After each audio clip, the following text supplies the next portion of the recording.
Hello అండి, welcome to Telugu officers channel. ఇవాళ మనం అక్టోబర్ 30వ తేదీకి సంబంధించిన కరెంట్ అఫైర్స్ గురించి చూద్దాం. మన ఫస్ట్ ఆర్టికల్ చూడండి. రీసెంట్గా ministry of Jal Shakti India యొక్క మొదటి వాటర్ బాడీస్ సెన్సెస్ని విడుదల చేయటం జరిగింది. అంటే ఇక్కడ దేశంలో ఉన్నటువంటి జల వనరులన్నింటినీ లెక్కించింది. దానికి సంబంధించి ఒక నివేదికని ఇచ్చిందనమాట. ఇందులోకి వచ్చేసరికి ఏంటి, పాండ్స్, ట్యాంక్స్, లేక్స్, రిజర్వాయర్స్ వీటన్నింటికి సంబంధించిన డేటాబేస్ని క్రియేట్ చేయటం జరిగింది. అయితే 2018-19కి సంబంధించినటువంటి డేటాబేస్ అనమాట. దీని ప్రకారం ఏంటి, మన దేశంలో ఉన్నటువంటి స్టేట్స్ మరియు యూనియన్ టెరిటరీస్లో దాదాపు 2.4 మిలియన్ వాటర్ బాడీస్ ఉన్నాయి. చూడండి, 24,24,540 వాటర్ బాడీస్ మన భారతదేశంలో ఉన్నాయి.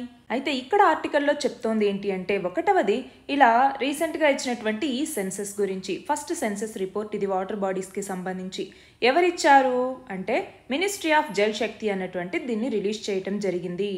ఇది గుర్తుపెట్టుకోవాలి, ఎగ్జామ్ పాయింట్ ఆఫ్ వ్యూలో మనం చదువుకోవాల్సినవి. చూడండి, ఒకటి ఈ రిపోర్ట్ అన్నటువంటిది ఎవరిచ్చారు.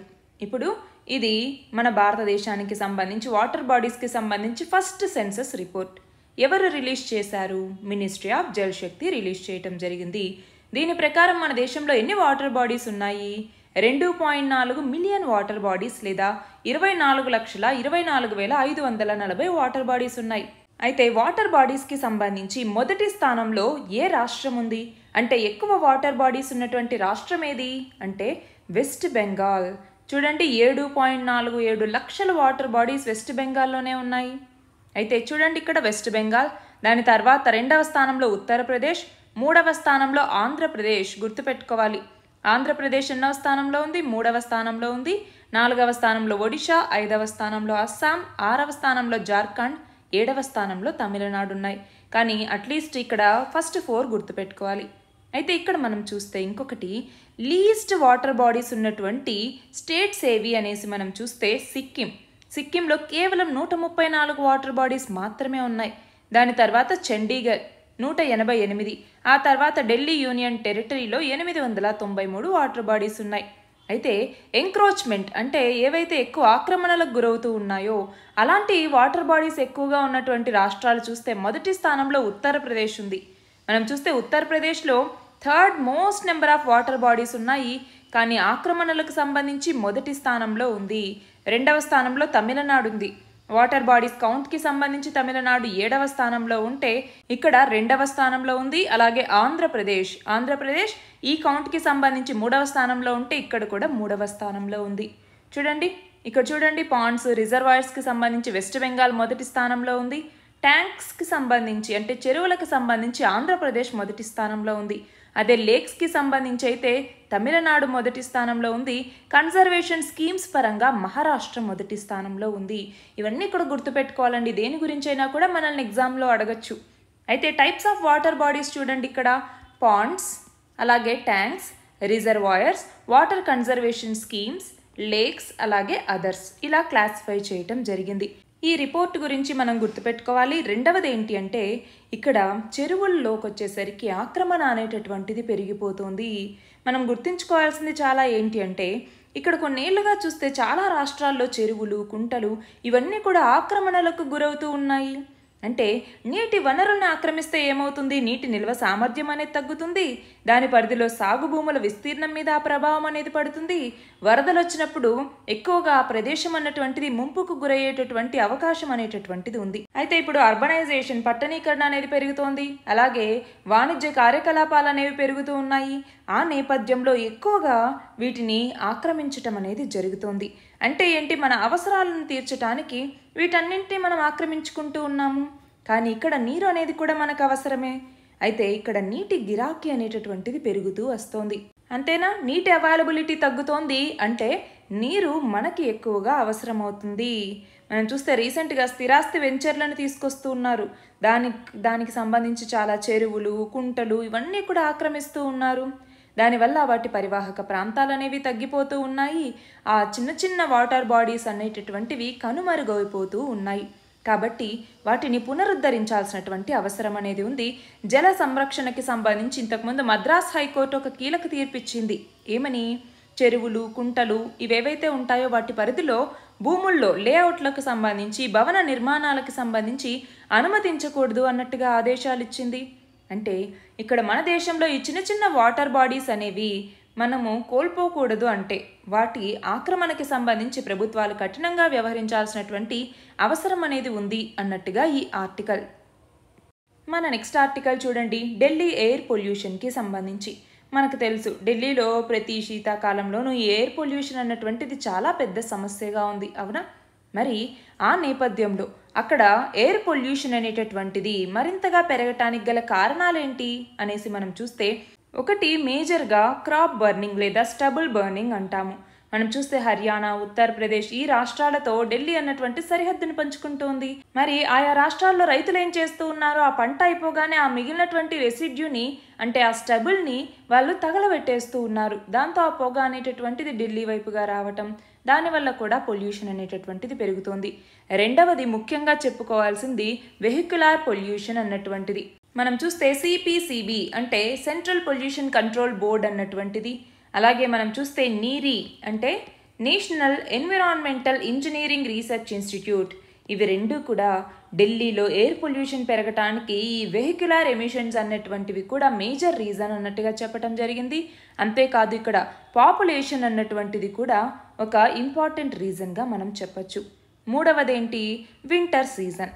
అంటే వింటర్ సీజన్ రావటంతో ఏమవుతుంది, మనకి ఎయిర్లో ఉండే పార్టికల్స్ కానీ ఆ డస్ట్ పొల్యూటెంట్స్ ఏవైతే ఉంటాయో అవి వేరే చోటికంటే మూవ్ అవ్వటానికి కష్టం అవుతుంది. అంటే విండ్స్ అనేవి కొంచెం స్టాగ్నెంట్గా ఉంటాయి కాబట్టి ఆ పొల్యూటెంట్స్ అక్కడ ఎయిర్లో లాక్ అయిపోయి ఉంటాయి. అంటే అక్కడ వెదర్ కండిషన్స్ అనేవి మారటం వల్ల స్మాగ్కి అది దారితీస్తుంది. స్మాగ్ అంటే ఏంటి, స్మోక్ ప్లస్ ఫాగ్ అనేసి పిలుస్తాం.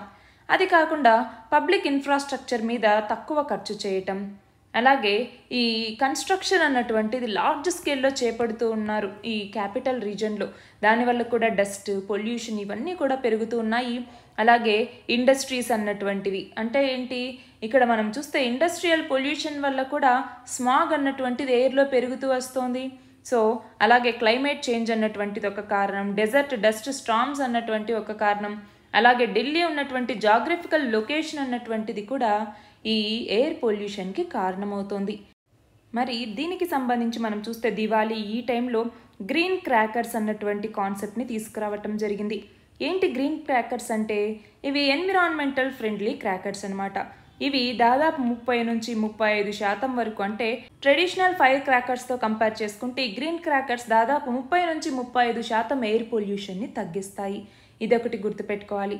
అయితే ఇక్కడ ఇంపార్టెంట్ ఇంకొకటి ఏంటి అంటే, ఢిల్లీ పొల్యూషన్కి సంబంధించి జాగ్రఫీ అంటే ఆ లొకేషన్ అన్నటువంటిది, ఢిల్లీ లొకేషన్ ఆ జాగ్రఫీ అన్నటువంటిది, రెండవది అక్కడి వెదర్, ఇవి రెండు ఢిల్లీ పొల్యూషన్ మీద ఎలా ఎఫెక్ట్ చేస్తాయన్నటువంటిది కంపల్సరీ గుర్తుపెట్టుకోవాలి. ఒకటి ఇక్కడ విండ్ డైరెక్షన్లో చేంజ్ వల్ల. అంటే ఏంటి, ఇక్కడ మనం చూస్తే సౌత్ వెస్ట్ మాన్సూన్లో విండ్ ఈస్టర్న్ సైడ్కి ఆ డైరెక్షన్లో వెళ్తూ ఉంటుంది, అవునా? అంటే బే ఆఫ్ బెంగాల్ నుంచి మాయిశ్చర్ని, రెయిన్ఫాల్ని క్యారీ చేసుకొని మన దేశంలోకి తీసుకొస్తుంది.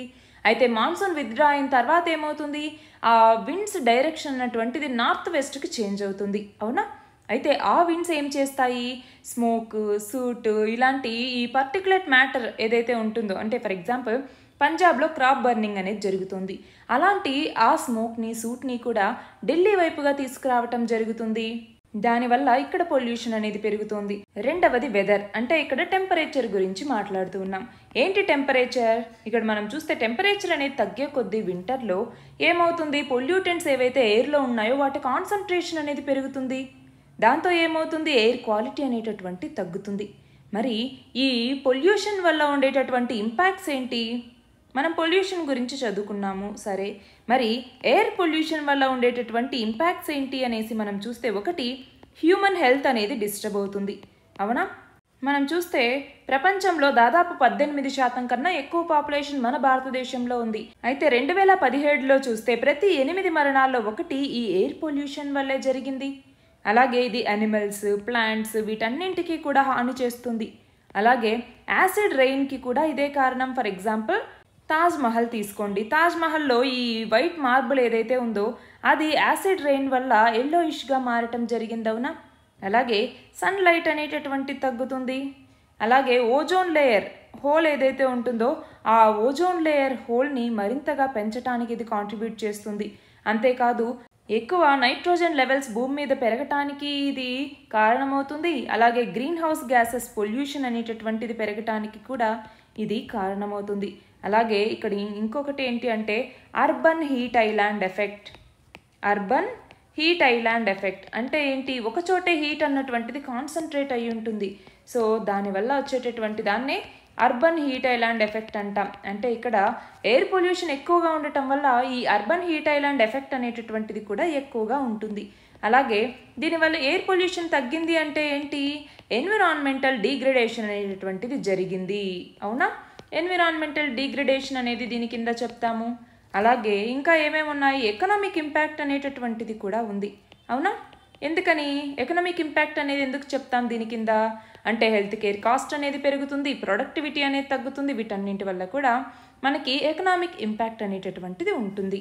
మరి దీనికి సంబంధించి గవర్నమెంట్ తీసుకొచ్చినటువంటి ఇనిషియేటివ్స్ ఏంటి, ఇనిషియేటివ్స్ కూడా మనకి తెలియాలి. అవునా, సో ఏమేమి ఇనిషియేటివ్స్ తీసుకొచ్చింది అంటే ఓన్లీ ఢిల్లీకి సంబంధించి కాదు, టోటల్ ఎయిర్ పొల్యూషన్కి సంబంధించి ఏమేమి ఇనిషియేటివ్స్ తీసుకొచ్చింది. ఒకటి నేషనల్ ఎయిర్ మానిటరింగ్ ప్రోగ్రామ్ అనేసి మొత్తం మన దేశంలో 240 సిటీస్ని కవర్ చేయటం జరిగింది. రెండవది ఏంటి, నేషనల్ క్లీన్ ఎయిర్ ప్రోగ్రామ్ అనేసి దీని కింద ఏంటి అంటే మనము 20 నుంచి 30% ఈ PM10 PM2.5 కాన్సన్ట్రేషన్స్ ఉంటాయి కదా, వాటిని తగ్గించాలి ఎప్పటికీ 2024కి అనేసి లక్ష్యంగా పెట్టుకున్నాం. మరి దీనికి సంబంధించి బేస్ ఇయర్ ఏది అంటే 2017వ సంవత్సరం. గుర్తుపెట్టుకోవాలి, బేస్ ఇయర్ అని అడిగినా కూడా మనం ఆన్సర్ చేయగలిగేలా ఉండాలి. తర్వాత ఏంటి, కాంప్రహెన్సివ్ యాక్షన్ ప్లాన్ అనేసి 2018లో తీసుకురావటం జరిగింది. దీని కింద ఏంటి, ఎయిర్ పొల్యూషన్కి సంబంధించి ఎస్పెషల్గా ఈ ఢిల్లీ ఈ రీజియన్లో ఎయిర్ పొల్యూషన్ని తగ్గించడం, కంట్రోల్ చేయటం, మిటిగేట్ చేయటం, వీటికి సంబంధించి ఏమేం చర్యలు చేపట్టాలన్నట్టుగా ఇది చూస్తుంది. ఇంకా ఏమేమి తీసుకొచ్చారు, సమీర్ అన్నటువంటి ఒక యాప్. సమీర్ అన్నటువంటి యాప్ని ఎయిర్ క్వాలిటీ ఇన్ఫర్మేషన్ కోసం మనం యూస్ చేసుకోవచ్చు అనమాట. సో సమీర్ అన్నటువంటి యాప్. ఇంకా ఏమేమి ఉన్నాయి చెప్పండి, నేషనల్ గ్రీన్ క్రాప్స్ ప్రోగ్రామ్ అన్నటువంటిది NGC ప్రోగ్రామ్ అంటాం. ఎన్విరాన్మెంట్ ప్రొటెక్షన్ మరియు కన్జర్వేషన్కి సంబంధించి స్టూడెంట్స్ కోసం తీసుకొచ్చినటువంటి ప్రోగ్రామ్ ఇది. అలాగే continuous ambient air quality monitoring stations అనేసి తీసుకురావటం జరిగింది. యాంటీ స్మోక్ గన్స్ అనేసి, స్మాగ్ టవర్స్ అనేసి. సో ఇవి కూడా గుర్తుపెట్టుకోవాలి, స్మాగ్ టవర్స్ అనేవి చాలా ఇంపార్టెంట్. ఢిల్లీలో చాలా స్మాగ్ టవర్స్ని ఏర్పాటు చేయటం జరిగింది. అలాగే ఈ స్టబుల్ బర్నింగ్కి సంబంధించి పూసా డీకంపోజర్ అన్నటువంటి దాన్ని తీసుకొచ్చారు. పూసా బయో డీకంపోజర్ అన్నటువంటిది. అలాగే పర్యావరణ్ మిత్ర అనేటటువంటి ఒక ఇనిషియేటివ్ని ఢిల్లీ ప్రభుత్వం లాంచ్ చేసింది.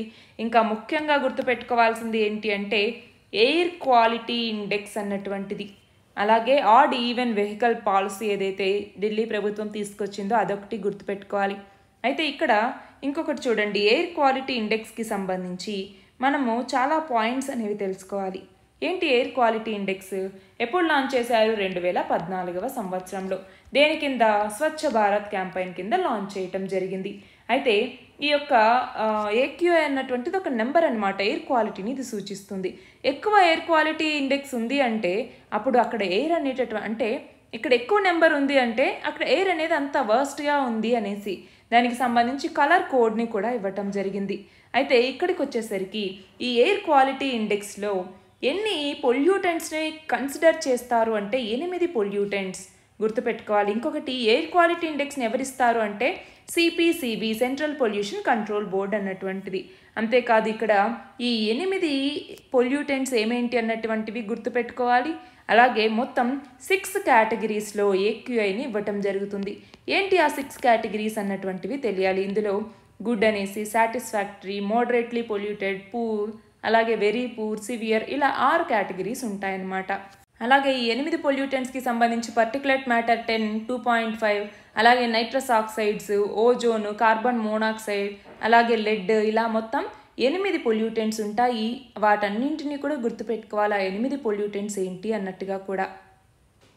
మన నెక్స్ట్ ఆర్టికల్ చూడండి, మేరా యువ భారత్ అన్నటువంటి ఒక డిజిటల్ ప్లాట్ఫామ్ అన్నమాట. దేనికి సంబంధించింది ఇది అంటే మన భారతదేశానికి సంబంధించినటువంటి యువత మన దేశ కార్యక్రమాల్లో చురుగ్గా పాల్గొనేందుకు వీలుగా ఈ ప్లాట్ఫామ్ని తీసుకురావటం జరుగుతోంది. అయితే దీనిని ఎప్పుడు లాంచ్ చేయబోతున్నారు అంటే రేపటి రోజున. ఎందుకని అంటే అక్టోబర్ 31వ తేదీని మనం జాతీయ ఐక్యతా దినోత్సవంగా జరుపుకుంటాము. నేషనల్ ఏక్తా దివస్ అనేసి, అంటే సర్దార్ వల్లభభాయ్ పటేల్ యొక్క జయంతి సందర్భంగా మనము ప్రతి సంవత్సరం రాష్ట్రీయ ఏక్తా దివస్గా జరుపుకుంటూ ఉన్నాము. సో ఆ జయంతిని పురస్కరించుకొని మేరా యువ భారత్ అన్నటువంటి ఈ వెబ్సైట్ని ప్రారంభించడం జరుగుతుంది. అయితే దీనికే మై భారత్ అనేటటువంటి పేరు కూడా ఉంది, గుర్తుపెట్టుకోవాలి. మై భారత్ అంటే ఇక్కడ MY భారత్ అంటే మేరా యువ భారత్ అన్నటువంటిది. సో మై భారత్ అన్న మేరా యువ భారత్ అన్న రెండు డిఫరెంట్ అనుకోవద్దు, రెండు కూడా సేమ్. అలాగే ఆజాదీ కా అమృత్ మహోత్సవ్కి సంబంధించి ఢిల్లీలో ఒక అమృత్ వాటికను నిర్మించబోతున్నారు. దానికోసం అమృత్ కలష్ యాత్ర అనేసి దేశవ్యాప్తంగా మట్టిని సేకరించి పంపుతూ ఉన్నారు. అలా ఢిల్లీలో త్వరలో అమృత్ వాటికను నిర్మించబోతూ ఉన్నారు. అలాగే రీసెంట్గా మన్ కీ బాత్లో గిరిజన వీరుల గురించి ప్రస్తావించటం జరిగింది. అందులో భాగంగా బిర్సా ముండా ఈయనకి సంబంధించి ఇక్కడ మాట్లాడారు. అలాగే మనం గుర్తుపెట్టుకోవాలి ఏంటి అంటే తెలంగాణకి సంబంధించి రామ్జీ గోండ్, ఛత్తీస్గఢ్లో బస్తర్ ప్రాంతానికి చెందినటువంటి వీర్ గుండాదుర్, మధ్యప్రదేశ్కి చెందినటువంటి భీమా నాయక్, వీళ్ళందరి గురించి మాట్లాడడం జరిగింది. అలాగే మనం చూస్తే తిల్కా మాంగి, సమానత్వం కోసం పోరాడినటువంటి సిద్ధో కన్హు, స్వాతంత్ర యోధుడైనటువంటి తాంతియా భీల్, వీళ్ళందరి గురించి మాట్లాడారు. అలాగే అల్లూరి సీతారామరాజు గురించి మాట్లాడడం జరిగింది. అలాగే రాణి దుర్గావతికి సంబంధించి మాట్లాడారు. వీళ్ళందరి గురించి ఇక్కడ మాట్లాడడం జరిగింది. సో ఎగ్జామ్లో మనకి గిరిజన వీరులకి సంబంధించి వీళ్ళు ఏ రాష్ట్రానికి చెందినటువంటి వాళ్ళు, లేదా వీళ్ళు దేనికోసం పోరాడారు, వీళ్ళకి సంబంధించినటువంటి మూమెంట్ ఏంటి అనేసి మనల్ని అడగచ్చు. సో ఇది మనకి చాలా ఇంపార్టెంట్, నోట్స్ చేసి పెట్టుకోవాలి కంపల్సరీ. ట్రైబల్ రివోల్ట్స్కి సంబంధించి నేను కూడా ఒక క్లాస్ చేస్తాను తర్వాత. నెక్స్ట్ చూడండి, రైలు ప్రమాదం గురించి మనం చూస్తే మన భారతదేశ లైఫ్ లైన్ అనేసి రైల్వేని పిలుస్తూ ఉంటాం. అలాంటి రైల్వే ఘటనలు అనేవి రీసెంట్గా చాలా పెరిగిపోతూ ఉన్నాయి. ఎంతోమంది చనిపోతూ ఉన్నారు. మనం చూస్తే చూడండి, రైలు ప్రమాదాలు ఇప్పుడు కొత్తగా జరుగుతున్నవి కాదు. 1991, 95, 2023, 1999, 1998 ఇలాగా వివిధ సంవత్సరాల్లో మేజర్ రైల్ యాక్సిడెంట్స్ జరిగి ఎంతోమంది చనిపోవటం జరిగింది. మరి అలాంటి నేపథ్యంలో ఇండియన్ రైల్వేస్లో మార్పులు తీసుకురావాల్సిన అవసరం అనేది ఉంది. మనం చూస్తే ఇండియన్ రైల్వేస్ ఆధునికీకరిస్తోంది కరెక్టే, కానీ అది ఎంతవరకు ప్రమాదాల్ని నివారించగలుగుతోంది అన్నటువంటిది మాత్రం ఇప్పుడున్నటువంటి ప్రశ్న. అయితే దీనికి సంబంధించి ట్రైన్లు ఒకదానికొకటి కొలైడ్ అవ్వకుండా కవచ్ అనేటటువంటి ఒక యాంటీ కొలిజన్ సిస్టమ్ని ఇండియా తీసుకొచ్చింది. అది కాకుండా ప్యాసింజర్స్ సేఫ్టీని ఎన్ష్యూర్ చేయడానికి ప్లాట్ఫామ్స్, పాత్వేస్ వీటన్నిటిలో సేఫ్టీని, సెక్యూరిటీని ఎన్ష్యూర్ చేయాలి. అలాగే ఎలక్ట్రానిక్ ఇంటర్లాక్ అంటే సిగ్నల్స్కి సంబంధించి ఎలక్ట్రానిక్ ఇంటర్లాకింగ్ని తీసుకురావాలి. అలాగే రైల్వే ఆఫీసర్స్ ఏవైనా ఇన్స్పెక్ట్ చేస్తున్నప్పుడు వాళ్ళ మీద చాలా స్ట్రెస్ అనేది ఉంటుంది, దాన్ని రిలీవ్ చేయాలి. అలాగే రైల్వేస్కి సంబంధించి మనం ప్రీపెయింట్ చేశామనుకోండి, దాదాపు 1500 కోట్ల రూపాయలు మనకి సేవ్ అవుతుంది. అంటే రైళ్ళు ఈ రస్టింగ్కి గురి కాకుండా ఉంటాయి, అంటే తుప్పు పట్టకుండా ఉంటాయి. అలాగే మనం చూస్తే రైల్వే జోన్స్కి సంబంధించి జనరల్ మేనేజర్స్ ఎవరైతే ఉంటారో వాళ్ళకి లిమిట్ అనేది లేకుండా పవర్స్ని ఇవ్వాల్సిన అవసరం అనేది ఉంది. అలాగే యాంటీ ఫాగ్ LED లైట్స్ అనేవి ఈ లోకోమోటివ్స్కి ఇన్స్టాల్ చేయాలి. అలాగే ఈ హెడ్ క్వార్టర్స్ నుంచి ఫీల్డ్కి చాలామంది ఆఫీసర్స్ని రీలొకేట్ చేయాల్సిన అవసరం అనేది ఉంది. అలాగే కోచెస్లోను, స్టేషన్స్లో కూడా CCTV కెమెరాస్ని పెట్టాల్సిన అవసరం అనేది ఉంది. ఇవన్నీ మెజర్స్ తీసుకోవాలి ప్యాసింజర్ సేఫ్టీ కోసం అన్నట్టుగా ఇక్కడ చెప్తున్నారు. నెక్స్ట్ చూడండి, కేరళలో వరుస పేలుళ్ళు అనేవి జరిగాయి. మనం చూస్తే మతపరమైన వేడుక జరుగుతున్నటువంటి ఒక కన్వెన్షన్ సెంటర్లో ఈ పేలుళ్ళు అనేవి జరిగాయి.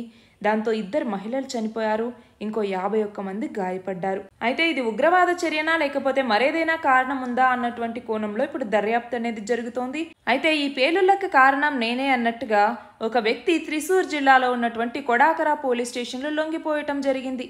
అంతేకాదు దానికి సంబంధించి కొన్ని ఆధారాలు కూడా చూపించారు. అయితే అతను చెప్పేది నిజమేనా కాదా అన్నటువంటిది ఇప్పుడు విచారిస్తూ ఉన్నారు.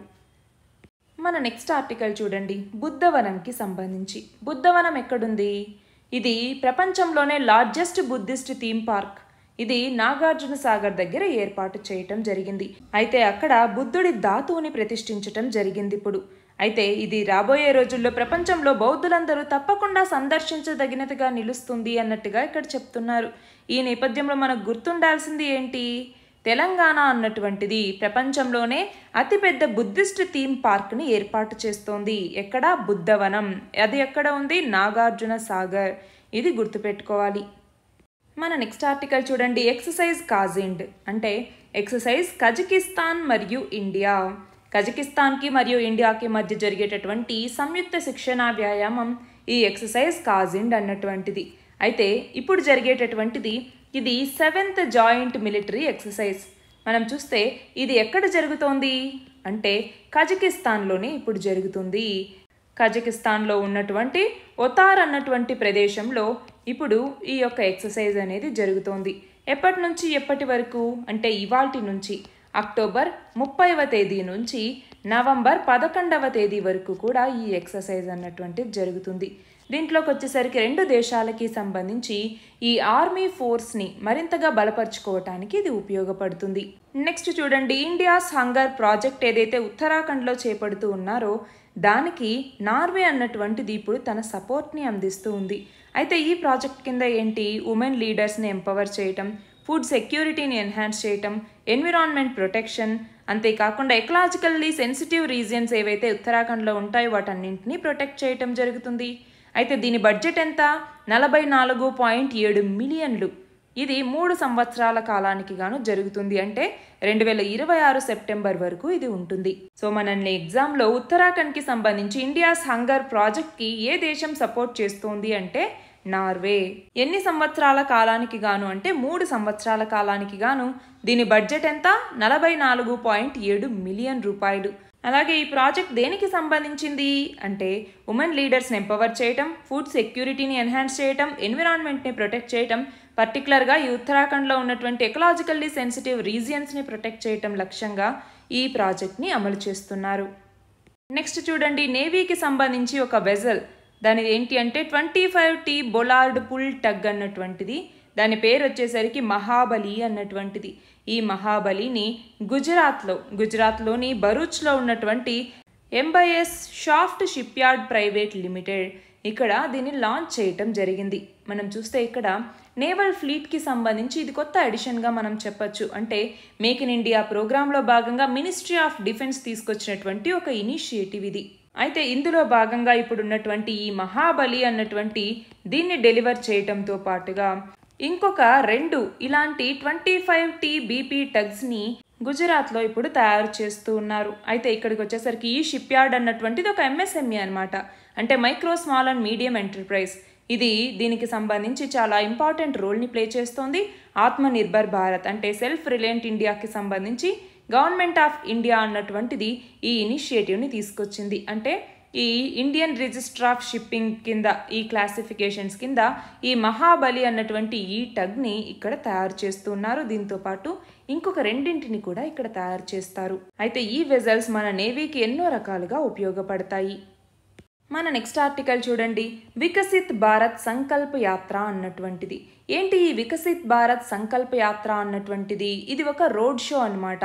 ఇది నవంబర్ 20వ తేదీ నుంచి 2024 ఇప్పుడు 2023 నవంబర్ 20వ తేదీ నుంచి జనవరి 25 2024 వరకు కూడా ఈ వికసిత్ భారత్ సంకల్ప యాత్ర అనేటటువంటి రోడ్ షో జరుగుతుంది. దీని ద్వారా ఏంటి 2014 నుంచి బీజేపీ పార్టీ ఇప్పుడు 2 టర్మ్స్ జరిగింది అవునా. మరి ఇన్ని సంవత్సరాల్లో సాధించినటువంటి విజయాల గురించి ప్రచారం చేయటం జరుగుతుంది. అయితే ఇక్కడ మనం గమనిస్తే ఇంకొకటి చూడండి. 2024 ఏప్రిల్ మేలలో లోక్సభ ఎన్నికలు అనేవి జరుగుతాయి అవునా. దానికి ఈ ప్రచారం అనేది ఉపయోగపడుతుంది. అంటే ఇప్పుడు ఏప్రిల్ మేలలో లోక్సభ ఎన్నికల కోసం జరిగే ప్రచారానికి ఇప్పుడు చాలా అనుకూలమైన సమయం ఉంది దీనికి. అంతేకాదు ఇక్కడ మనం చూస్తే రక్షణ మంత్రిత్వ శాఖ 822 సెల్ఫీ పాయింట్లను కూడా ఏర్పాటు చేస్తోంది. అక్కడ పౌరులు ప్రధాని నరేంద్ర మోదీ చిత్రాన్ని అక్కడ క్లిక్ చేసుకోవచ్చు అన్నమాట. అంటే సెల్ఫీ పాయింట్స్ని ఇక్కడ ఏర్పాటు చేయటం జరిగింది. అంతేకాదు ఇక్కడ మనం చూస్తే యుద్ధ స్మారక చిహ్నాలు, డిఫెన్స్ మ్యూజియంలు, అలాగే రైల్వే, మెట్రో స్టేషన్లు, బస్ స్టేషన్లు, ఎయిర్పోర్ట్స్, మాల్స్ ఇలా వివిధ రకాల చోట్ల ఈ సెల్ఫీ పాయింట్లని ఏర్పాటు చేయటం జరుగుతుంది. అయితే గవర్నమెంట్ ఏమంటోంది అంటే వల్నరబుల్ సెక్షన్స్ ఏవైతే సొసైటీలో ఉన్నాయో వాటికి గవర్నమెంట్ స్కీమ్స్ చేరుతున్నాయా లేదా, దానికి సంబంధించి ప్రమోట్ చేయటానికే ఈ వికసిత్ భారత్ సంకల్ప యాత్రని మేము చేపడుతూ ఉన్నాము అన్నట్టుగా చెప్పటం జరిగింది. అంతేకాదు మనం బిర్సా ముండా జయంతిని నవంబర్ 15వ తేదీన జరుపుకుంటామవునా. ఆ నేపథ్యంలో ఇప్పుడు నవంబర్ 20 నుంచి కూడా ఈ ప్రోగ్రామ్ని స్టార్ట్ చేస్తున్నామన్నట్టుగా గవర్నమెంట్ చెప్తోంది. అయితే ఇక్కడ మనం ఎగ్జామ్ పాయింట్ ఆఫ్ వ్యూలో గుర్తుపెట్టుకోవాల్సింది ఏంటి అంటే బిర్సా ముండా ఆదివాసీ లీడర్ అన్నమాట. మరి ఈయన పుట్టినరోజు అయినటువంటి నవంబర్ 15వ తేదీని మనము జనజాతీయ గౌరవ దివస్గా జరుపుకుంటాం. గుర్తుంటే మనం దీన్ని ఇంతకుముందు చదువుకున్నాం. జనజాతీయ గౌరవ దివస్గా మనం నిర్వహించటం జరుగుతుంది. ఎవరి పుట్టినరోజుని అంటే బిర్సా ముండా యొక్క పుట్టినరోజుని గుర్తుపెట్టుకోవాలి.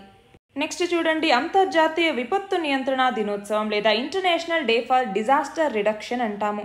ఎప్పుడు జరుపుకుంటాము, ఏ రోజున నిర్వహిస్తారు అంటే అక్టోబర్ 13వ తేదీన. మనం చూస్తే గత 50 సంవత్సరాల్లో ప్రపంచవ్యాప్తంగా 12,000 ఈ ప్రకృతి విపత్తులు అంటే న్యాచురల్ డిజాస్టర్స్ అనేవి సంభవించాయి. దానివల్ల 20 లక్షల మంది ప్రాణాలు కోల్పోయారు.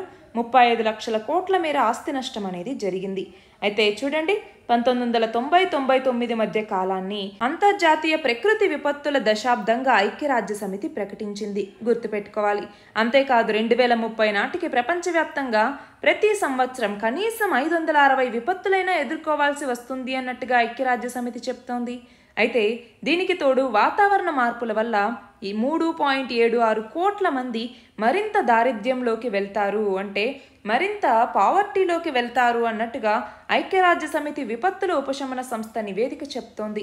నెక్స్ట్ చూడండి, కేంద్ర పర్యావరణ, అటవీ, వాతావరణ మార్పుల మంత్రిత్వ శాఖ ministry of environment, forest and climate change అన్నటువంటిది రీసెంట్గా ఒక రిపోర్ట్ని ఇచ్చింది. దాని ప్రకారం ఏనుగులు ఒక ఆవాస ప్రాంతం నుంచి ఇంకొక ఆవాస ప్రాంతానికి వెళ్ళటానికి ఉపయోగపడే నడవాలు అంటే కారిడార్స్ అంటాం, ఎలిఫెంట్ కారిడార్స్ అన్నవి మన భారతదేశంలో ఎన్ని ఉన్నాయి అంటే 150 ఉన్నాయి. మరి అందులో అత్యధికంగా ఏ రాష్ట్రంలో ఉన్నాయి అంటే పశ్చిమ బెంగాల్ 26 కారిడార్లు అనేవి ఉన్నాయి. దక్షిణ భారతదేశంలో మొత్తం 32 కారిడార్లు ఉన్నాయి. అయితే ఈ ఎలిఫెంట్ కారిడార్స్కి సంబంధించి కొన్ని రాష్ట్రాల మధ్య అలాగే ఇంకొన్ని నేపాల్లోకి కూడా ఈ కారిడార్లు విస్తరించి ఉన్నాయి. నెక్స్ట్ చూడండి, ఎడిటర్స్ గిల్డ్కి ప్రెసిడెంట్గా కారవాన్ మ్యాగజైన్ ఎడిటర్ అయినటువంటి అనంతనాథ్ ఈయన ఎన్నికయ్యారు. గుర్తుపెట్టుకోవాలి. నెక్స్ట్ చూడండి, రక్షణ రంగంలోని Bharat dynamics limited chairman managing డైరెక్టర్గా ఏ మాధవరావు ఈయన నియమితులయ్యారు. ఎవరు? ఏ మాధవరావు. దేనికి చైర్మన్ అండ్ మేనేజింగ్ డైరెక్టర్గా? భారత్ డైనమిక్స్ లిమిటెడ్ లేదా BDLకి.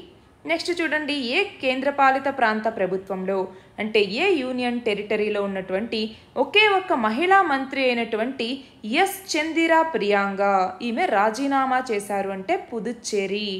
చూడండి, ఈమె లింగ దుర్విచక్షణని, కుల దుర్విచక్షణని తట్టుకోలేక రాజీనామా చేస్తున్నాను అన్నట్టుగా ప్రకటించడం జరిగింది. ఏ యూనియన్ టెరిటరీకి చెందినటువంటి వ్యక్తి ఈమె? పుదుచ్చేరి. నెక్స్ట్ చూడండి, చైనా మాజీ ప్రధాని అయినటువంటి లీ కెకియాంగ్ ఈయన షాంఘైలో మరణించడం జరిగింది. ఇతను 2013 మార్చి నుంచి 2023 మార్చి వరకు 10 ఏళ్ల పాటు చైనా ప్రధానిగా ఇతను ఉన్నారు. చివరిగా చూడండి, భారత రెజ్లర్ అయినటువంటి రీతిక ఈమె అండర్-23 ప్రపంచ ఛాంపియన్షిప్లో విజేతగా నిలిచింది. అలా నిలిచినటువంటి తొలి భారత క్రీడాకారిణిగా కూడా ఈమె రికార్డుని నెలకొల్పింది. అయితే రీసెంట్గా అల్బేనియాలో జరిగినటువంటి ఈ టోర్నీలో మహిళల 76 కేజీల ఫైనల్స్లో ఈమె అమెరికాకి చెందినటువంటి కెనడీ బ్లేడ్స్ ఈమెని ఓడించింది. అయితే అమన్ సెహ్రావత్ తర్వాత అంటే 2022 పురుషుల విభాగం ఛాంపియన్ అనమాట. దాని తర్వాత ఈ ఘనత సాధించినటువంటి 2వ భారత రెజ్లర్గా ఈమె నిలిచింది.